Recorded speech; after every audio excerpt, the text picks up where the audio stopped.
Mesdames, Messieurs, bonjour. Bonjour à toutes et bonjour à tous.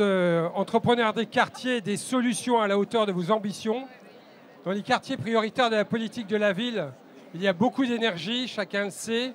Et il y a beaucoup d'énergie entrepreneuriale aussi, avec des belles idées qu'il faut soutenir de différentes façons. Et c'est dans ce cadre-là qu'a été lancé l'année dernière le programme Entrepreneuriat Quartier 2030, de façon à impulser des belles dynamiques, à structurer les projets et à faire que les idées d'aujourd'hui deviennent des belles idées d'entrepreneuriat et des belles entreprises demain. Avec moi ici pour en parler, eh bien, commençons par Sylvia Collin d'Alexis Grantès, déléguée générale, accompagnée par deux jeunes entrepreneurs qui ont créé à Épinal la Jaune de Damas, Gilead Ghazali et Amohanad Alobid, pardon, excuse-moi. Et de l'autre côté, Pascal Lepape de la Chambre des métiers Grand Est, accompagné par l'émir Abouche. Et puis, en conclusion, nous aurons Mohamed Hadou, qui est le président de My Creo Academy. Et vous comprendrez pourquoi Mohamed conclura cet atelier quand je lui passerai la parole. Commençons par la Jaune de Damas. On y va.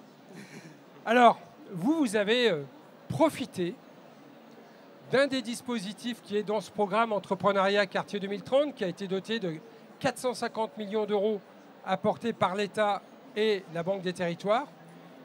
Et parmi ces dispositifs, il y a ce qu'on appelle un accélérateur émergence. Accélérateur émergence, c'est avant la création. Vous aviez envie de créer. Je crois que vous avez créé. Oui, on a déjà créé. Et vous, avant-après, Mohamed, non, Al-Mohamed. Almo, c'est et mieux. Gilead. Et Gilead, ouais, c'est ça. C'est quoi l'avant-après? Comment vous vous sentez avant-après? Et venez, approchez-vous de moi, puisque on vous regarde là. Vous pourrez revoir le moment Bonjour. sur YouTube. Dites-moi, avant-après. En fait, avant qu'on entre avec l'accélérateur, avant qu'on entre avec eux, c'était tellement difficile, on ne sait pas trop qu'est-ce qu'on doit faire. On sait les schémas, mais on est perdu, on ne sait pas où on doit aller, on commence par quoi. Et du coup, depuis qu'on a commencé avec eux, ils ont mis dans les bons schémas. On nous a dit on commence par quelle étape, jusqu'à quelle étape on finit. On a réussi à créer notre entreprise, la Jaune de Damas, qui c'est un restaurant traditionnel syrien à Épinal. On a travaillé sur ça pendant 1 an et demi, ça a pris un peu trop de temps, mais finalement on a réussi à le faire. Donc vous êtes tous les deux Syriens d'origine, arrivés il y a quelques années en France. Oui, en fait, bonjour. Vous pouvez m'appeler Allemand, ce serait quand même plus facile. Oui, en fait, bien évidemment, on est arrivé en France, moi ça fait 10 ans. Et pour M. Ghazali, ça fait 7 ans. On a toujours fait des études ensemble. Pareil, on a travaillé aussi ensemble. On avait des micro-entreprises, ce n'était pas vraiment des entreprises. Les micro-entreprises, c'est quand même plus petit, c'est pas comme en entreprise. En entreprise, quand on voulait le créer, c'était quand même, on a eu des choses compliquées. On était perturbés. Donc, 2 gens en fait étrangers qui sont venus en France, ils ne savent pas par où commencer. Et grâce à l'accélérateur, il nous a aidés, il nous a guidés. Et franchement, ils étaient au top. Voilà. Merci pour ces témoignages. De rien. Sylvia Collin, chez Alexis, vous avez l'habitude d'accompagner des créateurs. Vous avez même une couveuse d'entreprise. Qu'est-ce que ça a apporté aux autres accélérés et qu'est-ce que ça a apporté même à la structure Alexis de rentrer, de porter un accélérateur et plusieurs accélérateurs en fait? Oui, bonjour à tous. Donc Sylvia Collin, je représente Alexis Grand Est. Nous, l'opportunité et les bienfaits, je dirais, les résultats de ces accélérateurs, c'est de dire, et si je prends votre cas, on ne vous aurait pas trouvé si on n'avait pas eu l'accélérateur, ou vous ne nous auriez pas trouvé s'il n'y avait pas eu ce dispositif. Et avant d'arriver chez nous, vous étiez passé par la communauté d'Aglo et vous aviez gagné déjà un prix d'idées. Et l'accélérateur a permis de mettre en forme cette idée-là. Et comme vous nous l'avez bien exprimé, c'est que pendant 6 mois, on a vraiment accéléré, boosté. Et derrière cet accélérateur, c'est l'accompagnement individuel. Je ne vais pas leur détailler. Mais c'est aussi des formations. Et c'est aussi du réseau. Et c'est le réseau qui a permis aussi de vous faire connaître, de trouver le lieu dans Épinal, parce que ça, c'était pas évident non plus de trouver le restaurant à reprendre. Et aujourd'hui, il y a eu toute cette dynamique, à la fois des autres accélérés qui ont testé vos produits avant de démarrer, et puis aussi tous les partenaires qu'on a pu mobiliser autour. Donc vraiment, la plus-value, c'est de dire... Je pense que on ne vous aurait pas eu et vous ne nous auriez pas trouvé et vous auriez galéré pour créer. Merci. Si vous me permettez, en fait, je vous dis juste un petit mot. À mon avis, en fait, il n'y a rien qui... Si on possible, on peut tout faire. Il faut juste pas abandonner. Si on veut faire un truc, on est capable. Juste, il faut aller vers les bonnes personnes pour nous conseiller. Qu'est-ce qu'on doit faire? On va arriver finalement. Merci pour tout. Donc, Guyat, en gros, ce que vous voulez dire, c'est il ne faut pas créer seul. Non, du tout. Surtout pas. Ouais, surtout. Ouais. Parce qu'en fait, si on a créé ça seul, au mois, en fait, ça va prendre le double de temps. Ça veut dire là, il a pris 1 an et demi. Et ça va prendre 2 ans et demi. Peut-être que ce ne sera pas les mêmes résultats que maintenant. Juste dire l'intérêt, et j'arrête, c'est que derrière, on a pu débloquer les financements qui n'auraient pas eu accès au démarrage parce qu'il n'y a pas eu ce travail d'accompagnement. Donc ça, c'est important aussi de financer son dossier. Alors, Liémir, vous n'avez pas encore créé. Non, pas du vous tout. êtes de Sarreguemines et vous avez suivi un accélérateur de la Chambre des métiers de Grand Est. Alors, je suis de Metz et je suis né à Sarreguemines. Ouais, c'est pareil, quoi. À peu près. Hein? Alors, moi, c'est à Bouche-les-Mires, j'ai 38 ans. J'ai découvert la formation grâce à France Travail. En fait, pour résumer le tout, j'en avais marre de chercher du travail. J'étais dans une période et j'ai envoyé 130 CV en même pas 10 mois. Donc un jour, j'ai appelé France Travail, je leur ai dit, écoutez, j'en ai marre, je trouve plus de travail. Donnez-moi une formation où je peux me lancer dans mon entreprise. Et c'est grâce à ça que j'ai découvert les pays émergence à la Chambre des métiers à Metz. Alors, Liémir avant, Liémir avant, Liémir après. Est-ce que c'est toujours le même Liémir? Non, en fait, avant, j'étais nonchalant dans le sens où ça fait plus de 5-6 ans que je voulais créer ma boîte et je n'osais pas me lancer.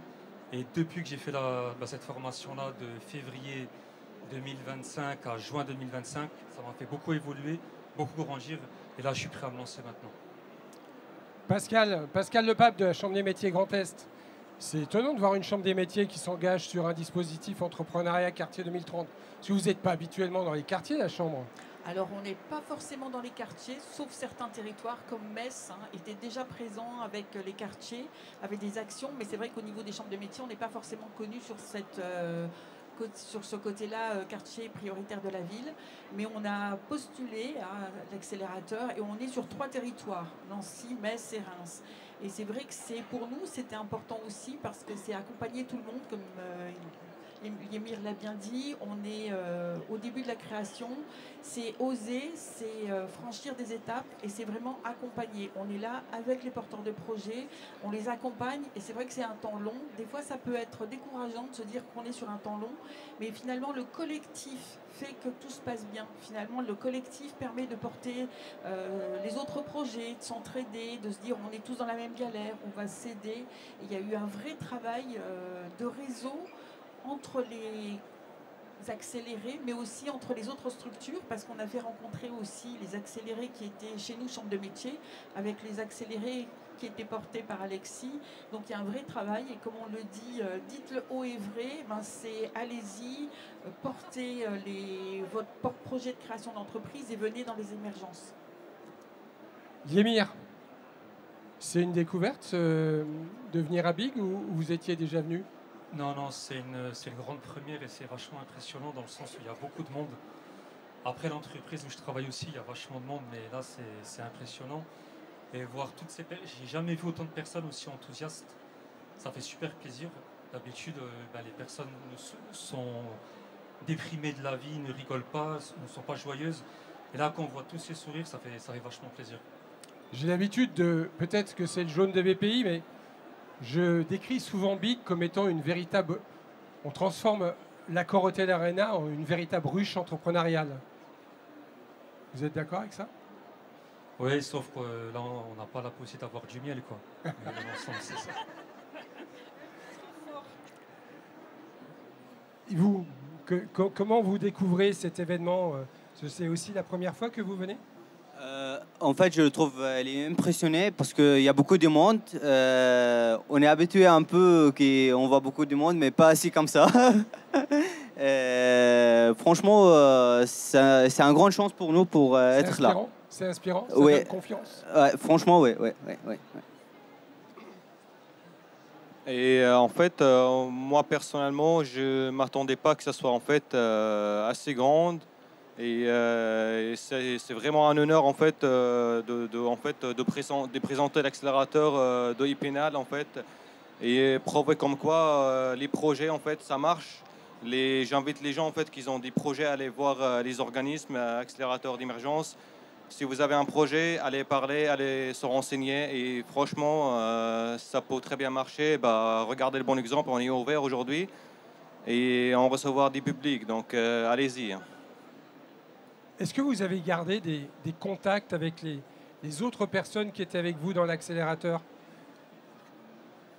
Alors oui, on a gardé tous les contacts presque. On a carrément fait des invitations en fait pour remercier les gens en fait qui nous a aidés dans les démarches, dans les étapes, tout ça.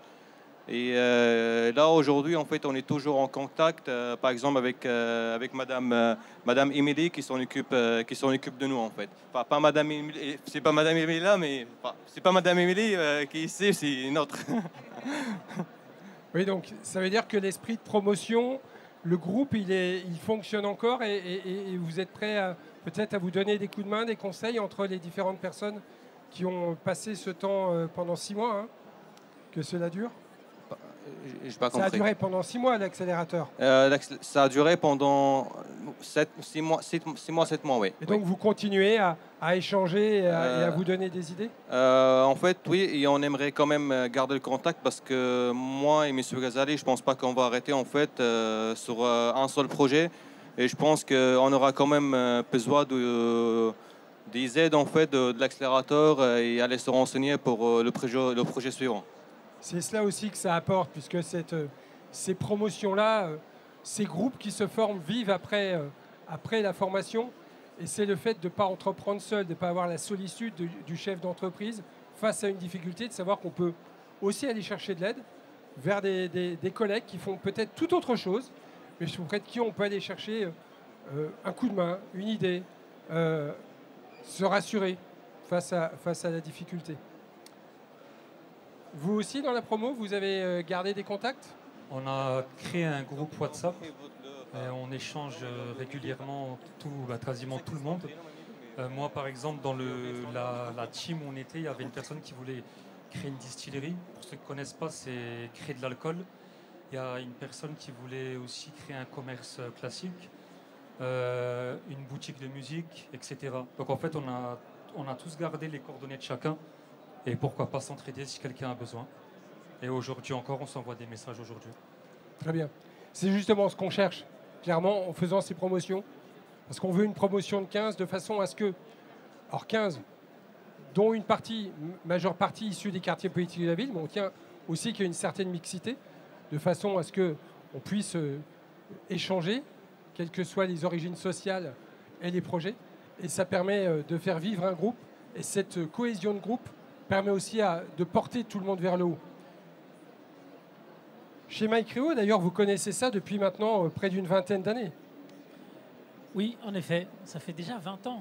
Oui, je te le rappelle, je vois que ça fait un peu. Je vois que la barbe est blanchie. Ouais. Il y a 20 ans, en fait, on n'a pas lancé MyCréo Academy. Moi, je suis d'abord entrepreneur, j'ai lancé ma boîte.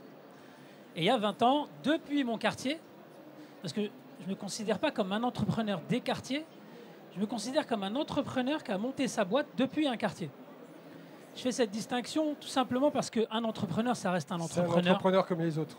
On est Il a d'accord. les mêmes problèmes, d'où qu'ils viennent, il a le même trajet, il a les mêmes difficultés à surmonter, convaincre, réunir, fédérer et vendre, finalement. Ce sont des challenges que doit relever chacun des entrepreneurs aujourd'hui. Le groupe que je dirige évolue dans l'IT, donc moi c'est l'informatique. Je propose de la résilience réseau. Ça veut dire quoi? Ça veut dire que je propose à mes clients 0 panne informatique. Et moi je suis pas commercial à la base, donc j'ai repris mes études pour apprendre à devenir entrepreneur. On ne naît pas entrepreneur, on le devient. On le devient par l'apprentissage, par l'accompagnement des différents réseaux, mais aussi par l'expérimentation. Et une des meilleures écoles, c'est l'échec. Tomber, faire n'importe quoi, se relever, recommencer. Et finalement, c'est le cycle qu'on doit répéter, répéter, répéter pour que finalement, ce projet, qui n'était qu'un projet, devienne une entreprise avec un service qui rend réellement service à ses clients.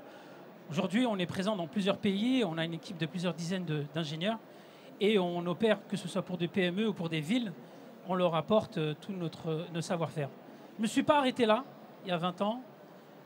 Depuis ce quartier dans lequel je suis revenu après quelques années, quand j'ai voulu monter cette boîte, et je me suis rendu compte que finalement, il y a des talents, il y en avait à profusion. Des envies, elles étaient là, elles existaient, elles étaient palpables. Simplement, comme vous l'avez dit toutes les deux, effectivement, il faut leur donner cette impulsion, il faut les accompagner pour leur apporter l'encadrement nécessaire à ce décollage. Alors, à l'époque, quand on a décidé de le faire, on l'a fait face à un public qui avait peur de se rapprocher de ces institutions. C'est comme ça qu'ils les voyaient. Ils avaient peur d'aller vers la Chambre des commerces. Ils avaient peur d'aller vers la Chambre des métiers. Ils avaient peur d'aller vers ces structures d'accompagnement qui ne leur ressemblaient pas. Donc on avait, nous, un maillon manquant qu'on a identifié. Et donc on s'est inséré dans ce maillon, mais on a essayé d'y apporter de la valeur en apportant un accompagnement qui était très classique finalement. C'était des rendez-vous one-to-one. Et puis finalement, par la suite, on a étoffé avec de la formation, de l'expertise, etc. Et je dirais que la première décennie, c'était une décennie où il fallait convaincre que entreprendre, c'est possible. Aujourd'hui, dire ça, on n'a aucune valeur ajoutée. Tout le monde entreprend, d'où qu'on soit, d'où qu'on vienne, quoi qu'on ait dans les poches, on a envie d'entreprendre et on y va. Mais il y a 20 ans, dire tu peux devenir chef d'entreprise, tu peux y arriver, on va t'aider, bah, ce n'était pas un discours qu'on avait l'habitude d'entendre, et en particulier dans les quartiers. Nous, on a décidé de la porter là. Moi, pour illustrer le propos, hein, quand on a lancé le programme Entrepreneuriat Quartier 2030, je ne vais peut-être pas être tout à fait politiquement correct dans les mots que je vais utiliser, mais combien de fois j'ai entendu, mais dans les quartiers, on ne va pas quand même faire entreprendre des cas sociaux. Malheureusement, c'est cette étiquette qui peut coller à la peau de pas mal. Simplement, c'est comme... c'est toujours ceux qui font le plus de bruit qu'on voit et qu'on regarde, finalement. Et ceux qui sont dans l'ombre, qui travaillent chaque matin, qui se lèvent, qui transpirent et qui y vont, bah, on les voit moins. Et la première chose qu'on a faite quand on a lancé MyCréo, c'est qu'on a travaillé sur l'exemplarité accessible. Pas sur l'exemplarité, parce qu'il y en avait. Des footballeurs, des rappeurs, etc. On en avait à profusion. Mais là, il fallait apporter un nouveau concept de réussite. Parce que vous savez, réussir dans les quartiers, il y a 20 ans, c'est suspect. Hein. Donc, il fallait rendre ça, beaucoup plus sexy. D'abord, c'est suspect. Et en plus, quand vous essayez de mettre en avant de jeunes entrepreneurs, bah, en vérité, il y a des éléments qui ont la peau dure. Il ne faut pas que je montre que je réussis. On va me porter la haine. On va me porter le mauvais œil. Il ne faut pas que je parle de ma réussite, sinon ça va trop mettre de lumière sur moi. Donc, apprendre aux entrepreneurs qui réussissent et qui travaillent à montrer leur réussite sans ostentation, mais pour fournir de nouveaux modèles. Parce que quand vous avez des jeunes qui vous disent « Mais moi, à quoi ça sert que je fasse des études j'ai un tel qui gagne des milliers d'euros par jour. avec l'économie parallèle. Pourquoi moi, je vais aller me prendre la tête à monter ma boîte? Ça, c'était il y a 20 ans. Donc la première décennie, c'était de convaincre les jeunes entrepreneurs à y arriver par le travail, remettre la valeur travail au cœur de tout ça. C'était pas simple parce que finalement, il fallait convaincre l'ensemble de ces réussites à se montrer et à offrir autre chose comme modèle de réussite. Et donc, l'exemplarité réussite, elle était aussi associée à un autre effet, c'est réussir sans partir. Réussir sans partir, qu'est-ce que ça veut dire? Ça veut dire que c'est ce que moi j'ai fait, par exemple. J'ai monté ma boîte. J'ai développé ma boîte, elle a eu beaucoup de succès très rapidement. Et la première chose à laquelle j'ai pensé, moi j'ai grandi à Aulnay-sous-Bois au 3000. La première chose, quand j'ai fait mon premier million, et que je me suis marié, que j'avais des enfants, c'est bon, maintenant je vais aller vivre où? Où est-ce que je vais aller mettre mes enfants à l'abri, leur donner plus de chances que moi j'ai eu au démarrage? Et donc, j'ai compris très rapidement qu'on participait à un phénomène qui répétait l'histoire. Quand vous habitez dans un lieu de précarité et que vous avez réussi et que vous quittez ce lieu de précarité, vous laissez une place vide. Cette place vide, elle va être réoccupée par quelqu'un qui a les mêmes problèmes que vous avez eu, voire pire. Et donc, décennie après décennie, on répète le même film. Donc, ça veut dire que les acteurs sur le terrain, c'est pas qu'ils n'ont pas de résultats. Ça ne veut pas dire non plus que les pouvoirs publics, même si certaines décisions sont discutables, d'accord, mais ça ne veut pas dire qu'ils font rien ou qu'ils ne mettent pas d'argent dans ces territoires-là. Ça veut juste dire qu'on n'a pas mis le couvercle pour que ça ne s'évapore pas. Ça veut juste dire qu'on ne travaille pas de concert avec tous les acteurs d'un territoire pour remettre de la sécurité, du développement, des services. De la fierté. De la fierté. Tous ces éléments qui font qu'en fait, on n'a pas envie de partir là où on a réussi. Et finalement, on rend un territoire beaucoup plus attractif par le développement économique, par le développement social, mais tous ensemble. Donc, la première décennie, on avait du porte-à-porte pour pas simplement accompagner des entrepreneurs. Aujourd'hui, on en est à 3000 entrepreneurs accompagnés. Deux copains qui décident de lancer une association au fin fond des 3000, ça donne 3000 entrepreneurs 15 ans plus tard. Le challenge, il était aussi d'aller voir tous les autres acteurs de l'accompagnement pour leur dire il faut qu'on arrive à trouver le moyen d'associer nos synergies et nos accompagnements. Quelques années plus tard, on rencontre BPI et avec BPI, on crée CapCréa. 2019. CapCréa, aujourd'hui, c'est 27 réseaux d'accompagnement à travers toute la France qui accompagnent des dizaines de milliers de chefs d'entreprise et en particulier dans les quartiers grâce au programme que tu as cité tout à l'heure, doté de 450 millions, Quartier 2030. C'est ça. Et d'ailleurs, pour ceux qui veulent entreprendre, premier conseil, le site bpifrance-création.fr. Pas pour faire de la publicité, c'est pas mon job. Là, l'intérêt, ça va être d'aller créer mon pass création. Là, ça va vous apporter plein d'informations.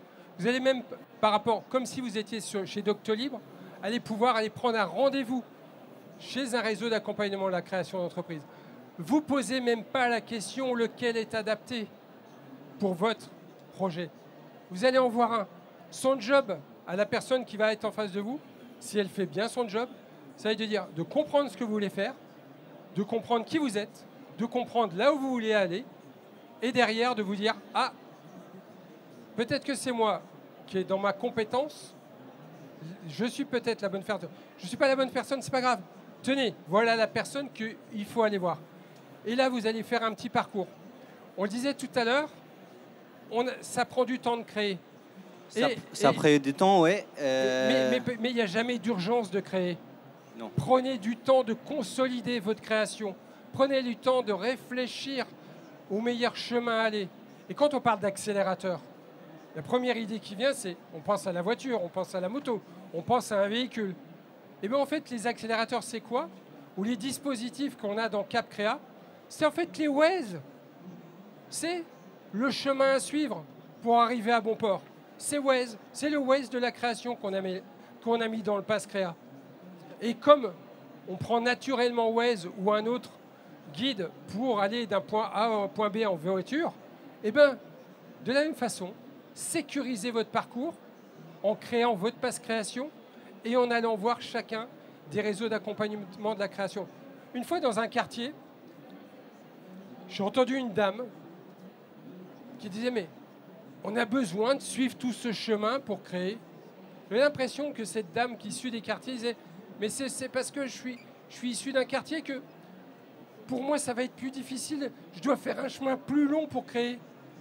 Et je lui ai dit à cette dame, mais non madame, le chemin, qu'on soit issu d'un quartier politique de la ville ou d'un quartier autre, peu importe quelles soient nos origines, prenez du temps pour créer, il n'y a jamais d'urgence. Il y a de l'urgence à bien structurer votre projet, à sécuriser et à sortir par l'eau et surtout pas tomber, même si on peut tomber si on retient les bons enseignements de la chute. Tout à fait. Donc, je disais 20 ans qu'on a lancé cette structure. La deuxième décennie, elle a permis de rappeler aux entrepreneurs que quand ils lancent leur projet, souvent ils s'oublient eux-mêmes et souvent ils lancent des projets où ils ne se rémunèrent pas ou se rémunèrent pas suffisamment. On a constaté en fait qu'on crée une nouvelle précarité, on la connaît, hein, celle du chômage, de l'emploi, etc.